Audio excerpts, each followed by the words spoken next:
Welcome to the Media Roundtable, special edition, where we dive into the secrets of the craft and provide our perspective on industry topics in service of marketers responsible for the success of their audio program, the Chief Audio Officer. I'm your host, Giles Martin, EVP of Strategy and Insights at Oxford Road. And today I am joined by James Ingrassia, my colleague, EVP of Client Service at Oxford Road. And we're lucky to be joined by two well-accomplished CAOs who were with us at the recent CAO Measurement Forum in New York City, Emmy Jadoff, Senior Manager of Integrated Media at HelloFresh, and Shane Pittson, founder of So&So. Thank you guys so much for joining us. Thank you for having me. Yeah, pleasure to be here. Well, welcome to the show. A quick preview for the audience. This is going to be a rundown of the Chief Audio Officer Attribution Forum that took place last week, the end of October, at Audacy's SoundSpace in Soho, New York City, where we gathered together around 20 to 30 CAOs to talk about attribution issues in audio, specifically covering three main areas: MMMs, measuring radio, and pixel-based measurement. And I would say that the main goal for the forum was to, bring the CAOs together, primarily in order to hear from each other and to compare notes and to learn from each other's experience as to, what's been working for them, what hasn't been working in audio measurement, and whether they could pick up, tips for how they may do things better or differently, or perhaps learn about new approaches to consider. It was very much a sort of workshop type format that was born out of feedback that we got directly from previous events from the CAOs. We've done a few of these events over the past couple of years, and we've heard again and again that CAOs, they want to hear primarily from each other, and that attribution is the highest priority topic that they want to discuss. And we've done sessions on measurement and media and other aspects of the audio business, but we really honed in on attribution here in order to, again, create this forum for discussion and learning. So before I go into beginning a summary, just any other thoughts from anyone else in the group, perhaps from one of our CEOs or both of them? Any perspective sort of going into this meeting? Did you sort of know what to expect? Did you know what you wanted to get out of it? I can go first because this is my first forum with you guys, so I really had no idea what to expect at all. And I will say I think I was a little bit unprepared for kind of how intimate it was, but like in a very good way. I think in a lot of these industry events, it's people talking at you and not much of a discussion. And so that was one thing that I found really great about this specific event. It turned out to be a way more valuable session than I actually anticipated. It was really refreshing to hear from people from all other industries who basically have kind of the same roles and responsibilities that I do, and in turn, a lot of the same challenges that they're trying to overcome. So yes, I did come in absolutely hoping to learn more about overcoming some attribution challenges and hurdles, but I think I learned a lot more than that. And again, it's one of those things that when you hear people face the same challenges as you, you're like, okay, so it's not just me. I'm not the only one facing these, and people have dealt with these in different ways. And it was incredibly valuable. So thanks you guys for putting on such a good event. It's kind of like a support group. Yeah, it honestly felt like that. It really did. But it's also great to hear you say that about the interactivity, Emmy, because, we really were aiming for that. And that's really what we want to, encourage, because we've all been to those events where you get a presentation after a presentation and then a panel. Exactly. And some of our previous events were a little bit more like that, a little bit. I mean, we've always tried to foster discussion, but this time we really stripped back sort of any of the presentation materials and just sort of tried to jump right into that discussion. So I'm really glad that was valuable. Yeah. Shane, James, anything you would care to add? Yeah, I mean, I have been to prior events, and I think this was another great one from the Oxford Road team, and I really enjoy similar aspects as Emmy in terms of being able to ask questions directly to other marketers and being in the room as that's happening. It's not just like a scripted panel on a stage. It's extremely interactive. You're able to riff and kind of build off of challenges and perspectives that are unique and different to your own, but that often have a through line that you can then go back and apply to your business. Or even if there isn't something you can go back and apply to your business, there's at least other touch points. So that comment about a support group, you can go back and say, hey, like I was just at an industry event, and we're not the only one facing this challenge. Like there are other people working on it. We'll get to an answer. Other people in the room had gotten to an answer, or were able to solve this, and I have some fresh thinking on how to approach it. And or hey, the thinking that we have is going in the right direction, and I found that to be really helpful and valuable as a marketing, budget owner and managing expectations with a broader group. And I'd also just like to add too, Shane, that's great to hear because you've been through a few of them, and as Giles mentioned, we always do a survey afterwards, and we do take that feedback very, very seriously. So we know that A, everyone want to talk about attribution, and B, no one wanted to be presented to. So this forum was very much free form, and it seemed like it definitely hit the mark. And I also think that the room we're in was very cohesive to talking in a group. And I just would like to take a quick moment to thank everyone at Audacy for offering their SoundSpace in Soho, from Claire, Sabrina, John, JD, and everyone who kind of helped make it happen. I know some of them are weekly listeners to this show, so thank you for your support. Yes, thank you very much to the Audacy team. So let's jump into the topics. We started off talking about MMMs, media mixed models, marketing mixed models, econometric models.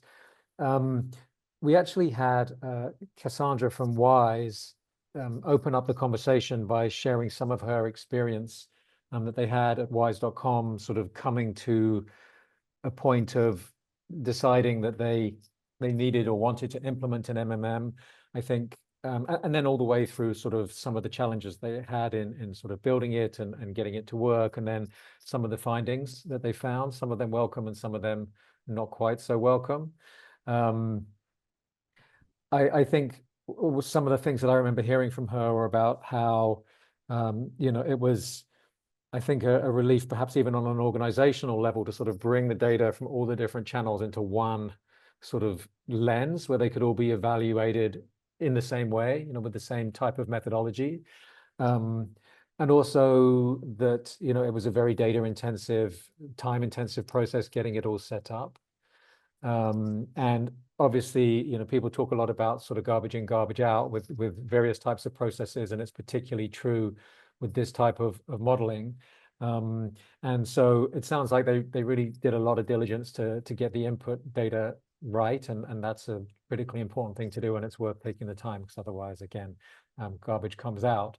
So I think that the thing that really stands out for me, and then I'll just hand it over to you guys to either reflect on what Cassie shared, or anything else that came out of the conversation for you, or anything that you'd like to share about your experience with MMMs.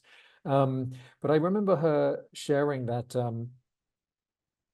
I think they were measuring podcast only, and I think she said that the performance, the cost per acquisition was orders of magnitude better when looked at through the MMM than that they were using with they were seeing with their regular measurement methodology. I don't remember exactly what that was now off the top of my head.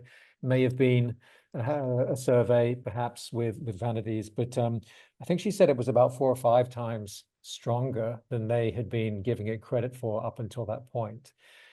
So that was really interesting, and that I think allowed them to do a significant amount of scaling in the US in audio and in podcasts particularly, and also in other countries, because obviously they're a brand that is very much focused on international banking. And so they've run campaigns and models in many different countries as well, which was also interesting to learn about. And it sounds like in many countries they've had some pretty good success with it, but then also some results that were somewhat counterintuitive, and we're sort of saying that in some countries their audio program wasn't working at all. So you do tend to get those types of contradictions with some of these types of models, and if you run enough of them, you invariably will see that. But I thought it was a really interesting and honest and realistic perspective on how these things tend to go. And yeah, anyone else got any thoughts to share or any experience to share? She is so sharp. Glad she was willing to share her experience because it was really insightful. And I think it speaks to some of the things we had mentioned earlier as to like why attend events like this. I don't have direct experience working with like a financial services product in multiple markets and thinking through how to balance a media mix across multiple global markets in that way. And so it's interesting to hear perspectives like that. I think to your point, Giles, like generally it was really helpful in terms of allocating their spend in the most effective way.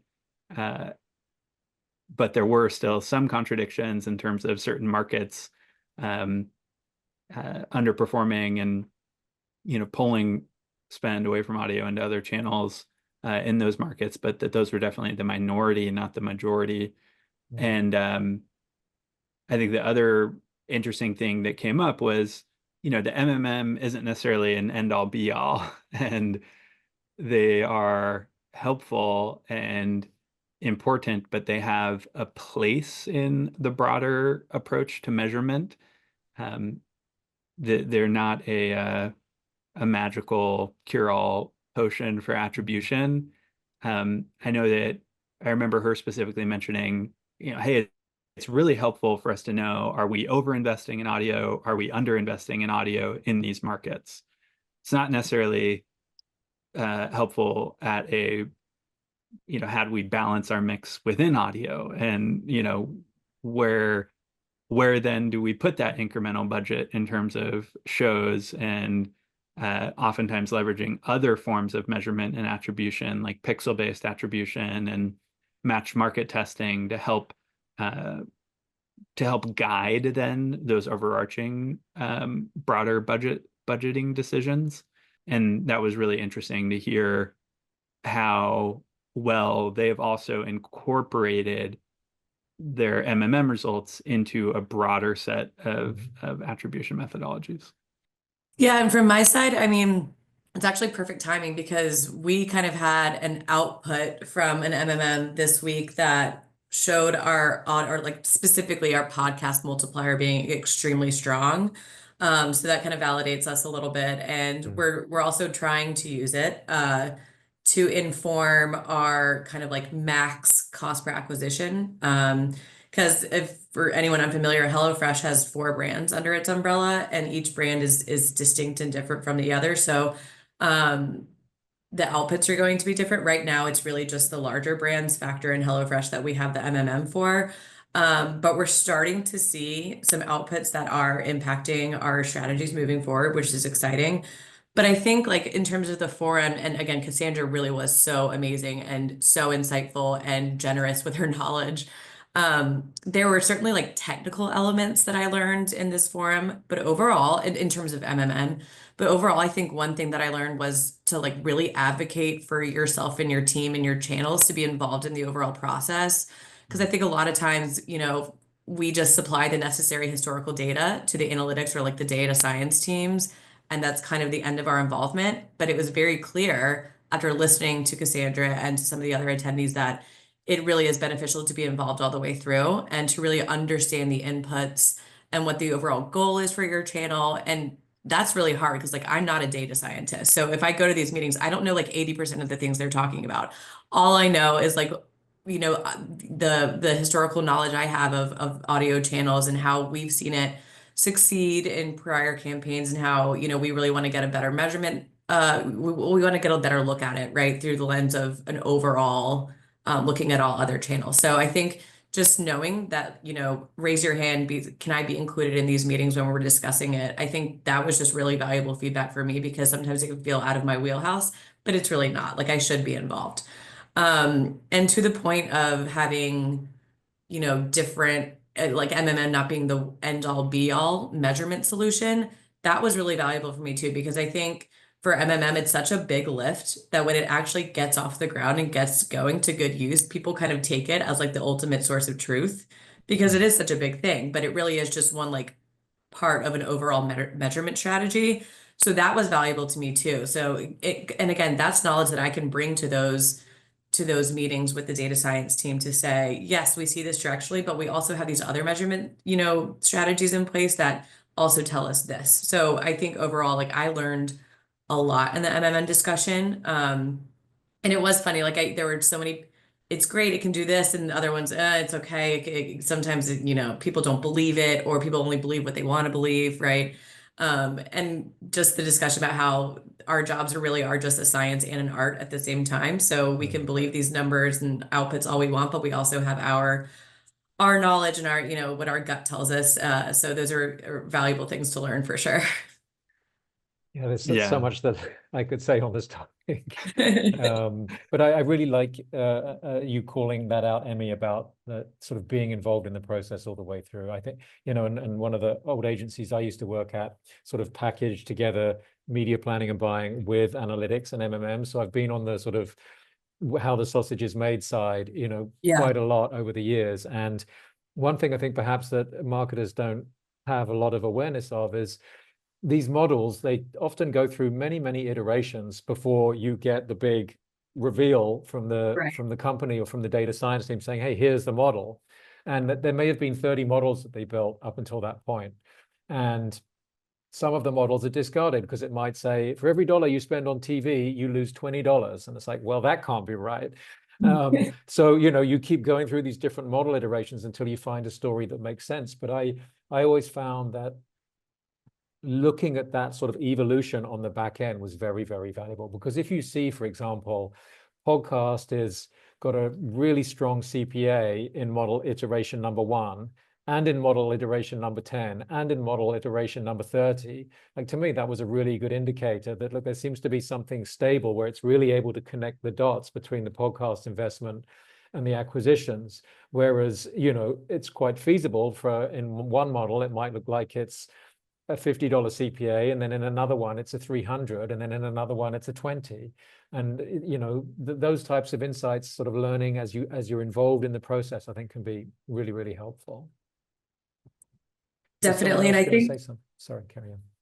I was just gonna, one more thing, because this is actually something that Shane brought up in the discussion is it can get really, for me, it's hard to digest, but it can get messy when you're looking at in terms of your goals for your campaign. So if there's brand objectives and if there's acquisition objectives, do we want the model to ingest all of that data? Does it have the nuances of like how we plan those and things like that? And those are things that I think people in our position have to like ponder, I guess, a lot. And so again, just like being able to bounce these things off people, because I truly have no idea. So when, I think I asked the question, do you also want to put brand metrics in there? And Shane had a response. It was just like, oh, okay, I'm glad someone else has thought about this too. You know what I mean? Yeah, totally. And I think I remember diving in a bit on that point and speaking to one of the lesser talked about elements of MMM outputs, which is latency and response curves. Yes. And saturation curves, which, a lot of the focus generally ends up being on the mix part, and how are we allocating across channels? What's getting us the lowest cost per customer? But there are so many other advantages and disadvantages to various media types, and oftentimes a big differentiator, especially in the realm of audio and podcast, where you have delayed listening, you have endorsement, and different kind of frequency profiles than certain other media types. You can see some pretty big differences in terms of LTV, in terms of media response over time, saturation curves. So yeah, even being able to have that conversation, hearing how other folks have had conversations with their data science teams, and understanding some of the limitations in terms of model structure, and being in a venue where most everyone has had those types of conversations or is currently having them for the first time is always super helpful and valuable. I think someone asked a really good question too, was does their model take that into effect if it's just an ad in a podcast, or if it's a baked in host read which Right. we all know will perform much better. And I don't think we ever got to an exact answer because there probably is no answer on that. Because you can't feed a model nuances like that unless you're doing it at scale. But I think that was an interesting point that was made.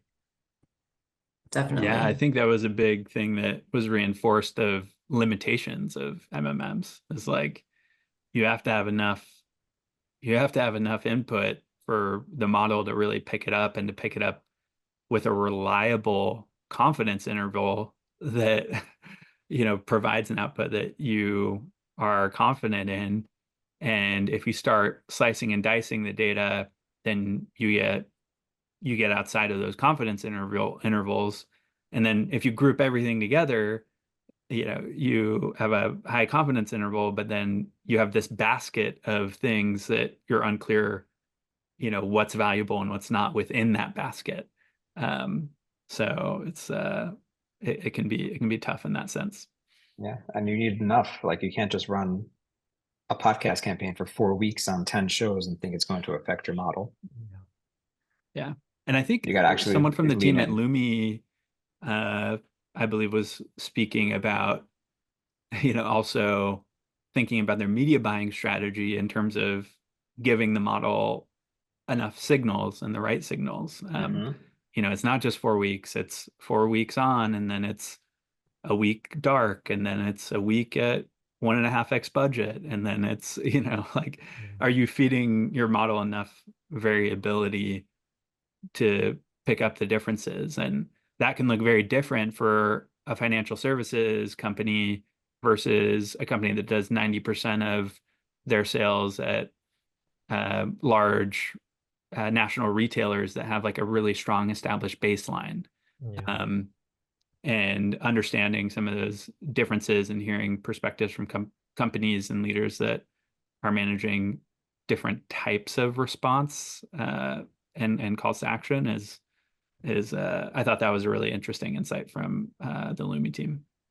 Just to summarize, what I think the group sort of landed on towards the end of this discussion, along the lines of what you guys are saying here, is there are definitely limitations with MMMs. It's not perfect.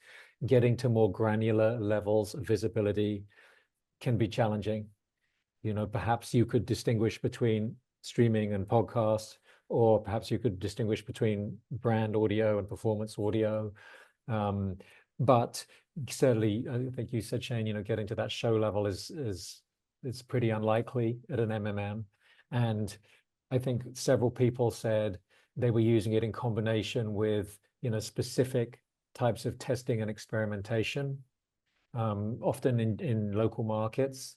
And I think I had mentioned that there was a long paper that Google had published about attribution and measurement, 50-odd page PDF. And one of the things that they had said in there, which really you guys had all corroborated, was these tools really need to be used together. It's like an MMM plus experimentation alongside to sort of vet and validate the findings. And a lot of these MMMs these days can sort of take information from your other tests. So you can say, well, based on my test, I think my CPA is in a $30 to $50 range. You can feed that into the model, and then the model will work from there with that set of expectations, and that can help tune it even more. So whether it's testing and experimenting geographically, or whether it's having a survey and URLs, promo codes, pixels, I think it's not a one-stop shop, and it definitely can be a valuable tool, but needs to be used in combination with other measurement assets as well. So with that, let's move on to our second topic, which was talking about the challenges of measuring radio. And radio, obviously, it can be measured with MMMs, so that's one way you can attack it. Again, there's an issue around like how granular can you get with it.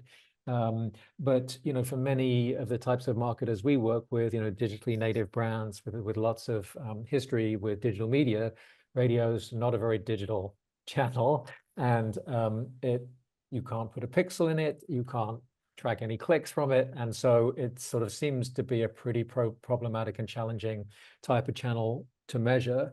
And really what we wanted to do with this part of the conversation was just to sort of do a little bit of a review of like, well, what are the methods that are out there that you can use and what are the methods that people do use, and what are the ones that they like. And as with the MMM conversation, I feel like this part probably could have been a whole hour and a half in and of itself. So I'm not sure we got through all of those different, methods that you can use out there. But we talked quite a bit about geo holdout testing. We talked a bit about spike analysis, as akin to, what you see with TV measurement, where there's a specific spot time when you're looking for a spike in activity on a website. After that, specific spot airing. Other methods like post-purchase surveys and promo codes. I think we talked a bit about texting, text to respond. There are other methods as well, potentially. Other types of time series models that are possible, sort of basic pre-post, with some of the more sophisticated statistical techniques included in that. So I feel that we sort of generally came down as being sort of favorable towards geo holdout testing, but I don't want to lead the conversation too much. So with that said, maybe I'll throw it back open to the floor and invite someone else to chime in on this section. So on our side, we definitely have run some geo holdout tests that have given us valuable learnings. But in terms of, post-purchase surveys or vanity URLs, that is something that we rely on a lot, and it can get really messy. For example, for a while for our checkout survey, we were able to, there wasn't just an audio bucket, it was podcast, radio, did you hear it on a streaming platform? We were able to get that level of granularity. And then there was some sort of global something, I don't really know, that made it so it was just an audio bucket. So we lost the level of granularity that we didn't have before, which sucked. But in terms of vanity codes, we rely on those a lot because it does give you a network level or a show level data. You also just have to really trust that the consumer is like using the correct code and they're redeeming it, and not necessarily just canceling their subscription, etc. I think there was someone, it might have been Cassandra in the forum, that talked about how when they look at their kind of core customer value and the longevity of the ROI from that customer, audio produces a really valuable customer. And I think it's because, and like radio specifically, and I think it's because they have to be very intentional with when they're going to put in that code, right? Because a lot of times they're driving their cars, they can't just get on their phones and type it in. They're on a run, they're doing something that's not just typically just sitting there. So they really have to be intentional when they're going to site to make that purchase. And that's an important thing to remember too, of like the value of the channel. But also I think it's also important to remember just like the original purpose of radio, which really is mass reach. And so it's just, it's a tactic for marketers to use to reach as many people as efficiently as possible. And the measurement part is difficult, but there are ways to get more granular learnings. But I think it's just one of those things that it's been around for so long, you kind of have to trust. Could I just ask you a little bit about that, Emmy? Because I think some people express some sort of hesitation about using that sort of vanity type approach or codes. Yeah. And obviously, with Dr. Bro, we've seen a lot of brands, and Shane, all about this, have a lot of success using that type of approach. And I think it tends to perhaps sort of get looked down a bit by the sort of more academically and statistically inclined, because it doesn't seem super scientific, but it gives you pretty good indication of what's going on and what contributions are. But I think people are expressing sort of hesitations about not being able to get enough signal from it. If you're running on 10 shows or 100 shows even, how much are you spending on each of those shows, and are you able to get enough vanity usage or promo code usage to get that to work and be helpful? So do you have any sort of suggestions or context or guidance for our audience regarding how to? Yeah, I mean, that's tough. It's tough because it's similar to podcasts in that a lot of these local markets have distinctive voices, right? They have these DJs that people have listened to for years that are trusted voices in their lives every day. So that's another thing to take into consideration where, if you want to weight a conversion, it's really tough because, someone converting because they clicked on a Facebook ad and someone converting because they heard this man talk about how he had this great experience with your product. And then later on in your day or even your week, you go in and convert. That's a very different weight, in my opinion, right? Of acquisition or of a conversion. So I think, in the measurement part for the promo codes, it really just allows us to at least directionally know that these types of genres or these types of, even these geos, right? Like depending on where we're advertising, like, this genre is resulting in a good amount of either web traffic or conversions, or this, this part of the country. Maybe it's because that part of the country has more stations. Like, I don't know. It's just so nuanced. But I do think just those promo codes, it's definitely not something to look down upon, because it does allow you a level of granularity you don't get with other parts of radio, like a pre-recorded spot or something like that. Yeah, I think along those lines too, there's along those lines, there's something that we spoke about in relation to radio and measurement was I'm trying to remember who brought it up, but was creative. And oh yeah, it's a platform and a channel that the creative can often be overlooked. I mean, look at how much people are spending on TV campaigns and Super Bowl campaigns, et cetera, and how much goes into the creative development. Oftentimes radio is like definitely not that thought through and not that much investment put in there. And with the right creative and the right reach and frequency, which you can certainly get buying terrestrial radio, you should be able to develop some level of recall on something like a promo code if you're creative and your offer strategy and your campaign makes sense. When I think of radio, I think of a lot of like I remember a lot of like local jeweler ads. I remember a lot of mattress ads and like catchy jingles and things that like I can still recite 20 some odd years later. And I think sometimes folks come to the channel and want to test it like a quick display ad and throw a script together and not put too much thought and emphasis into, okay, what's an offer strategy that sticks with people, what's a creative that sticks with people, to try and get more of those signals, to your point. But yeah, geo-based holdouts I've definitely seen work really well. And some of those other methods like spike-based, et cetera, just get difficult because hopefully with this type of channel, you're building reach and frequency and driving more of that long-term brand recall. Yeah, it's so interesting you say that about the sort of jingle that you remember from 20 years ago, because I think everyone has a story like that or can think of a few jingles or, audio logos. And, I mean, it's so obvious when you say it like that. It speaks to the sort of the power of radio to sort of build neural networks and brand associations that, last a really, really long time. And yet, we inevitably have such a focus on sort of trying to measure what's happening today or this week, and it's just such a big contradiction there right out of the gates.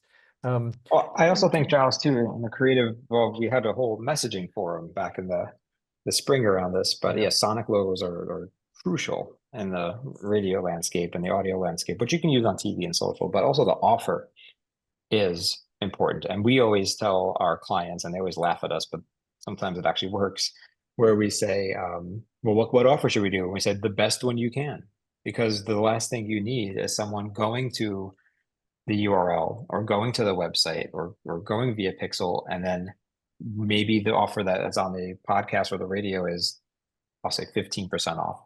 But then if they just go Google and they can get 20% off, they're going to use that. And it's all going to just fall apart at that end. So there's definitely, we always say like, use that, because then back to creative, you can use that in the creative. You can say, you can search the internet. You're not going to find a better offer better than this one right here. And it's only available right now, which all goes down to a lot of the temp poles of our Audiolytics template that we utilize here at Oxford Road. But it creates urgency and demand and the need to go immediately to that, especially when you're using radio. You put a time on it and a great offer, and you should see success.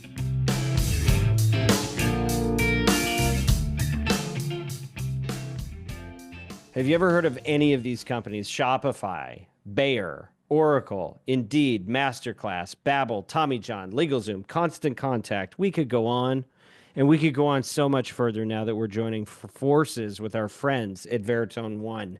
We have created the world's largest specialist agency in audio and in podcasting. Nobody's ever done anything like this before. And it's an exciting opportunity for everybody involved. What we do at this agency is we offer comprehensive services for brands that are looking to break out and be successful in this space. We call you the chief audio officer because we believe that what you need requires real specialist work. And the way that we approach it includes proprietary methods in media planning and buying, analytics and attribution, insights. We have a proprietary process called Audiolytics, which is our trademark method for creative development that allows us to score ads for their persuasiveness. Audio isn't just the work that we do, it truly is our passion, and we aim to elevate this industry to new heights. And that's why we're the leaders in brand safety and suitability, as well as in volume in the space. We try to provide solutions that ensure that your ad buys align your values that you have as a brand with your business metrics that you need to be successful. This stuff is hard, but we're here to make it a little bit easier for you. And if you're a chief audio officer seeking best in market performance at maximum viable scale, please get in touch with us. Do the right thing. Go to oxfordroad.com. And if you're passionate about audio, if you're strategic, if you're relentless, and you're looking for a career change, consider joining our mission as an agent of influence. Send us your resume through our website, oxfordroad.com. We made it really easy to spell. Sign up for our free newsletter, The Influencer, and be sure to mention that you heard about us right here on the Media Roundtable podcast, because attribution is important. Thanks, everybody.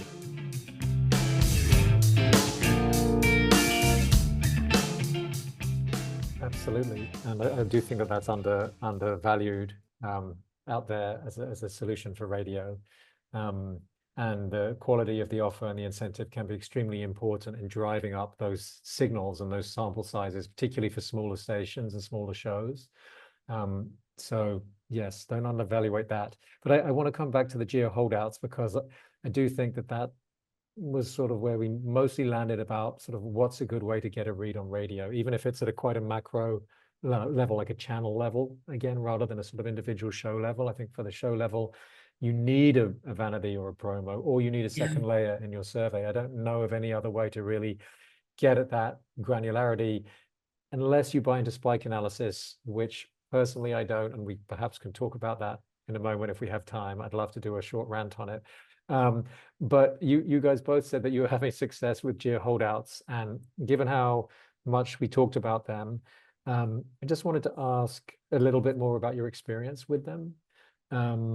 And have they all been successful, or have you had ones that sort of you weren't really successful? And I guess by that, I mean where you didn't get a particularly clear outcome or a clear read, although maybe there are other types of failure as well. I don't know, but I know at Oxford Road, we've seen a lot of these over the years, and I think intellectually, as sort of a strategy guy, I'm always advocating them as a great option to get a read, and they make a lot of sense intellectually. But I feel in execution, often, we do see them come in where it's like, well, look, it is a bit ambiguous, or, we perhaps feel that it's good enough, but we sort of feel like, well, maybe we need to test again, and so therefore we haven't quite succeeded on our test. And so if you had anything you could share from your experience regarding how to make it work, or when it doesn't work, or what are the secrets to getting those geo tests to really yield the fruit we want, I think that could be really helpful for the audience. Yeah, I have a couple of thoughts. It goes back to something we were talking about earlier, which is the relationship between the marketing team and the data science team. Yeah.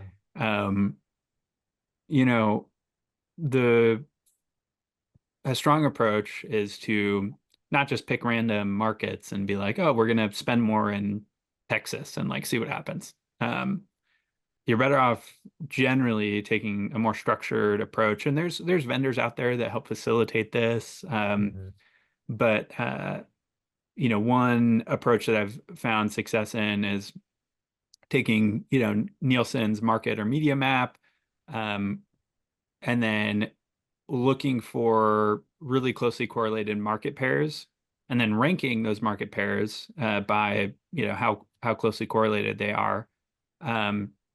But don't just pick the top three, like go through it, think about, okay, well, what's the size of market? Like, do we want to test in a really big market? It's going to increase media costs. Like, you want to be looking through things like, are there big regional or seasonal impacts to, that potential test market versus some of these other ones that we might not be accounting for? Just because Seattle and Phoenix come out as like closely matched markets, if the Arizona local elections are coming up and there's a bunch of local political spend coming up in the next 6 months, the data science team probably isn't thinking about that, but the marketing team should be. And so, you have to kind of think through what are other maybe strategic reasons why these markets are a good fit for this test. And then you also generally want to think about time beyond the test and like being able to look at those markets over a longer period of time. And that is also something that should be considered in terms of which markets you select, which ones you're comfortable with being dark for longer or being held out or having an increased investment in. And is there anything else you might be doing in 6 months that you might regret that decision later? Great point. That's such a good, I was gonna say that's such a good point. And I think that an example was brought up during the forum where someone was planning a campaign, a radio campaign, targeted towards a Hispanic population. And they kind of, created their media plan based off of media consumption habits that they know of that demographic. But then when their data science team came back, because they were going to do a geo test, a holdout test, came back with completely different markets. And it, like Shane said, it really goes back to like the things that the marketers know versus the things that the data scientists know. So they're literally just looking at numbers, right? They're looking at numbers that they could successfully, hopefully get a read from, but that's not necessarily how you plan a media campaign. So again, like that communication with the data science team is so important. Because a lot of time it is hard sometimes because we rely on our data science team to kind of tell us the markets that they think would be good. We definitely have a say, and we can respond and say, I don't know about this market. We hadn't had success in the past, or social is running a big thing in this. We don't want to get lost in the shuffle. So, but we, in terms of some of the geo holdout tests we've had, I think it's really good just for proving the channel for what the purpose of the channel is. So, for a brand that really you want to move the needle for their awareness metrics, we've seen radio have a lot of success. For a brand that's a little bit more established and you can't move the needle that much on awareness anymore, and you kind of want to start going down to consideration, it might not be the best tactic.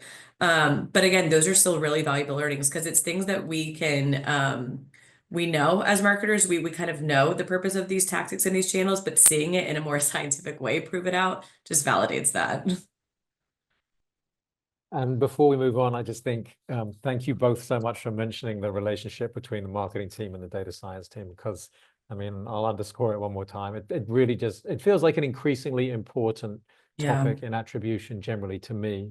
And, it's understandable in a way that there's a sort of potential disconnect there, partly because obviously data science lives in a different world to marketing, but also, the past 10, 15 years has really been the sort of birth and really the era of data science. And look at what it's achieved, culminating in all the AI, ML, LLM, revolutions recently.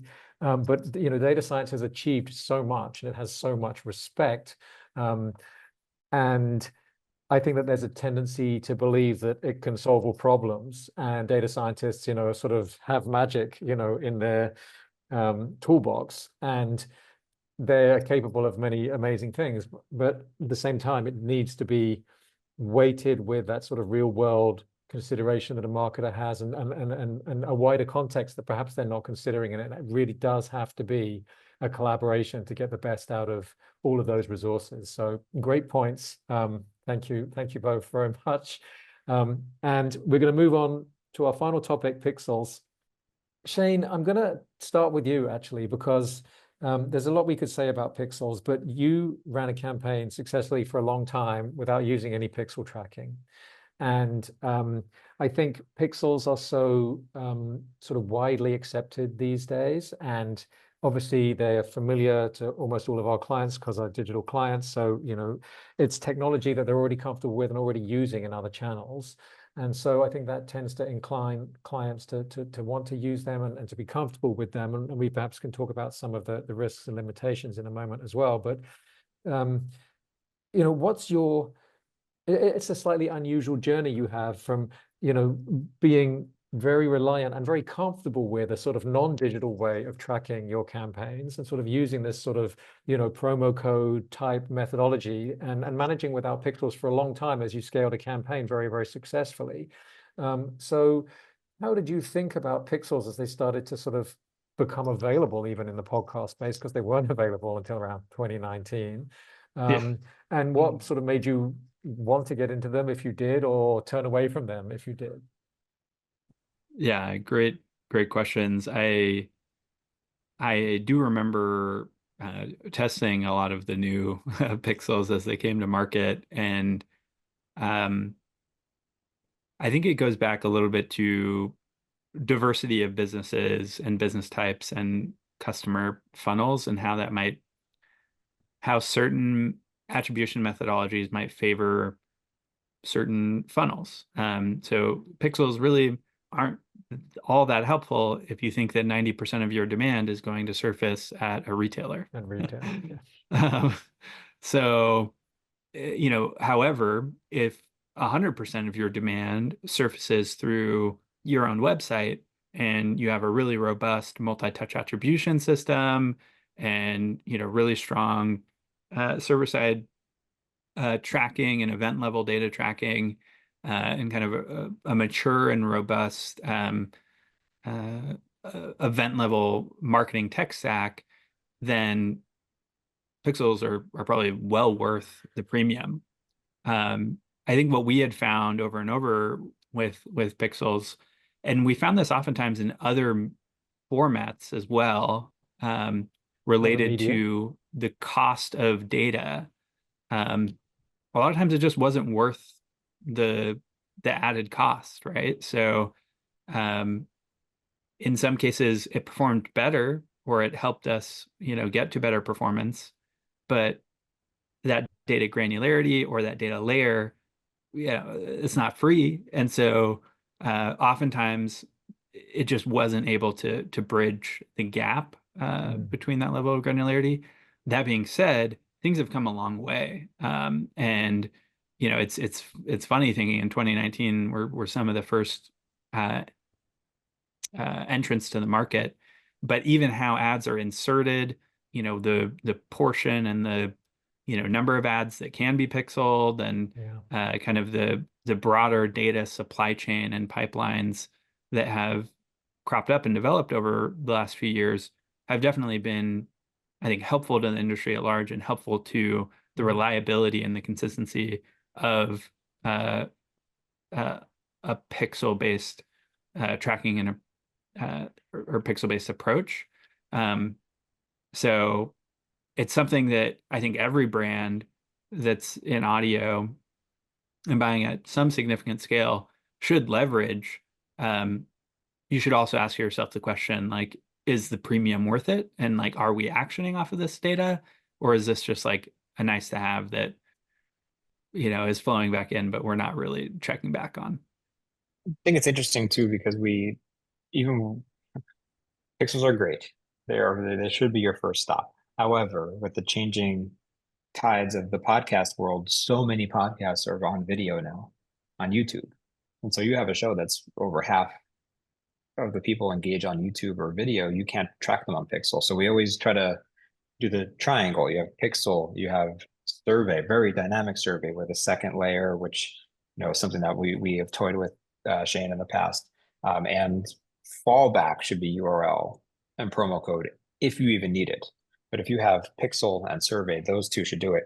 If you just have pixel, you're flying blind. If you just have survey, you're probably not capturing everyone. So I think depending on what kind of audio you're buying, if it's streaming, it's all digital, and you're Right. still going to have some fall off. But on podcasts, depending on the shows you're buying, if they have any video content, you're losing some visibility instantly. That's a really good point. And I mean, from our side, we've gone back and forth on pixels a lot. We've run them on some campaigns, we have it on others.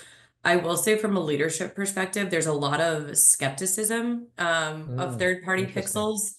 It goes back to, whether it's over attribution, obviously it's in whatever partner owns that pixel, it's in their best interest for everything to look good. So there's a little bit of skepticism, but also from our leadership side, we want to be extremely careful with our customers' data. We really want it to just be first party. And with a pixel, you run the risk of it, other people having access to it, whether or not, obviously you sign all sorts of legal agreements that doesn't happen, but it is a possibility.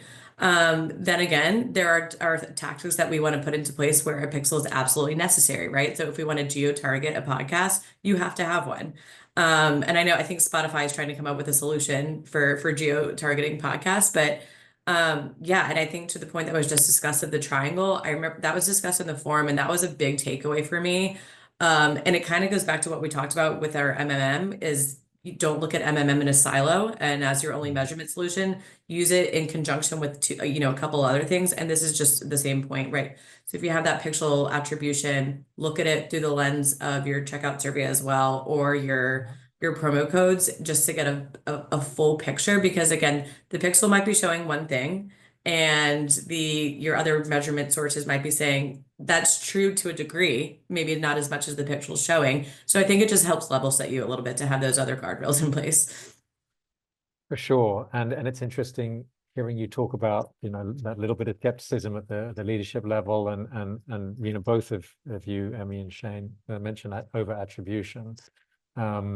Shane, you said, sort of having the pixels in place and collecting that data and then bringing that into, a sort of a robust MTA system. Is that something that you think is a requirement to do pixels well for audio, or can the audio data stand alone? Yeah, I think it can stand alone. However, I'll caveat that with don't pay for it if you're not going to look at it. Like it can. That doesn't mean that people will. Yeah. And so, and I think that also speaks a little bit to the agency landscape. Like, if you're working with the right partners, like someone will be looking at it and help you interpret it and help you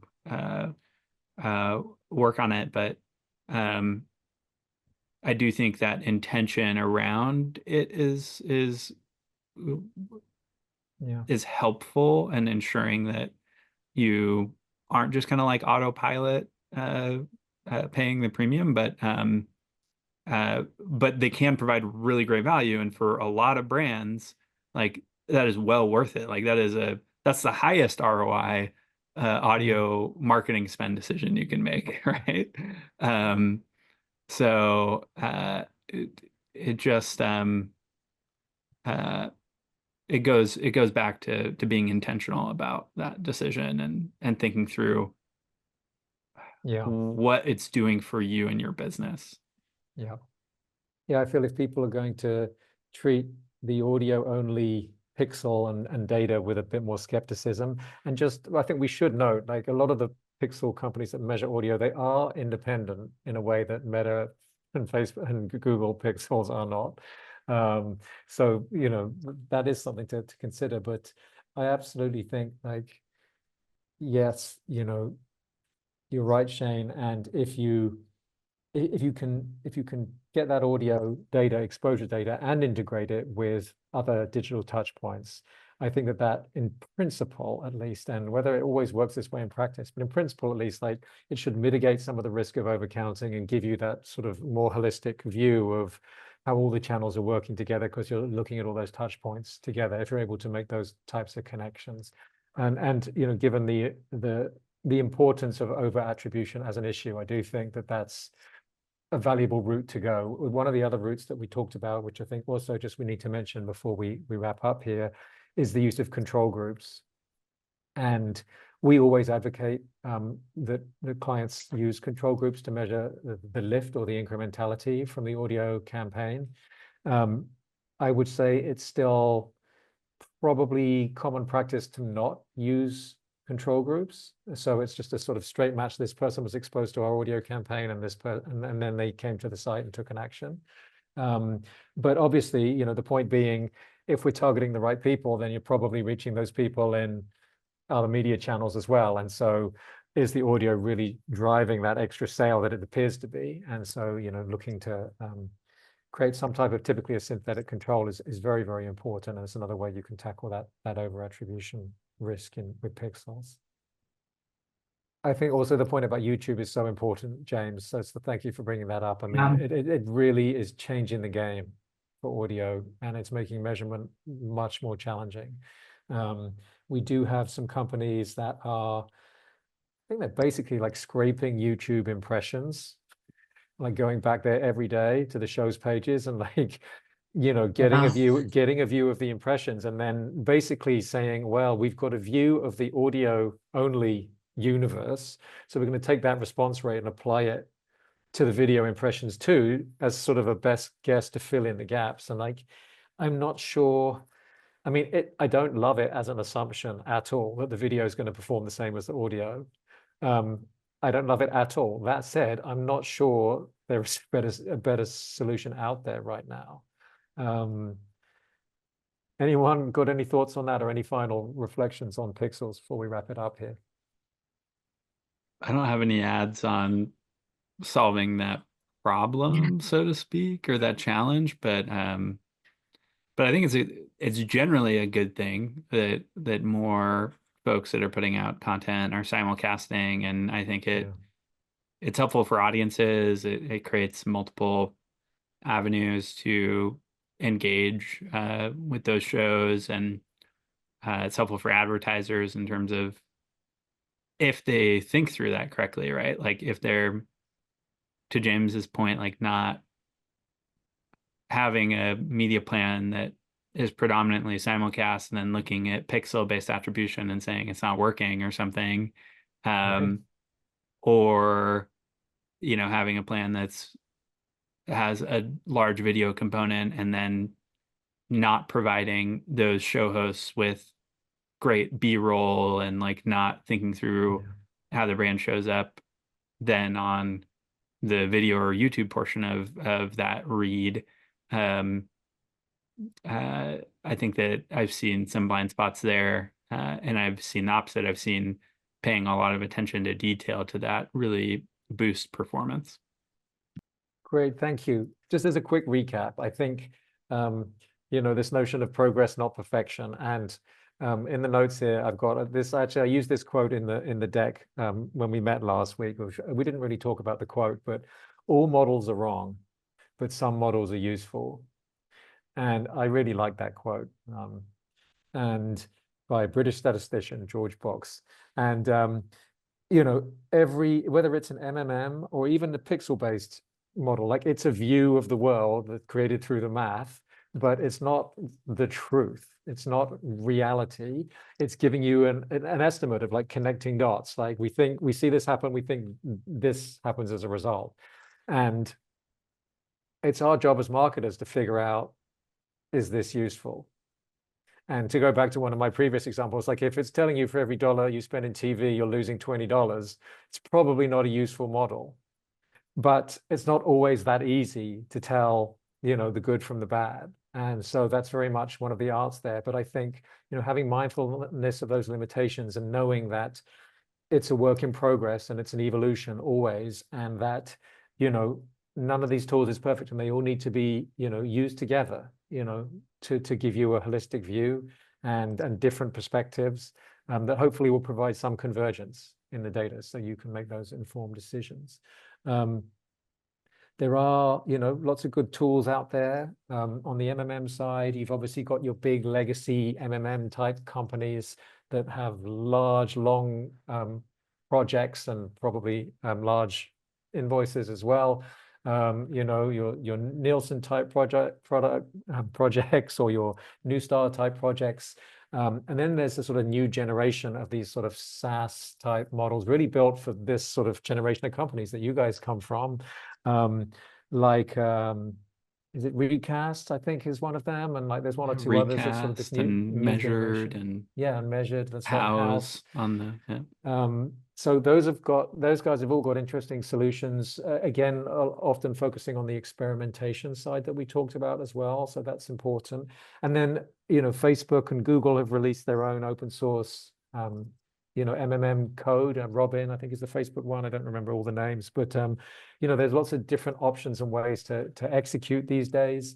On the Pixel side, you know, we work a lot with Podscribe and Claritas, and also increasingly Magellan.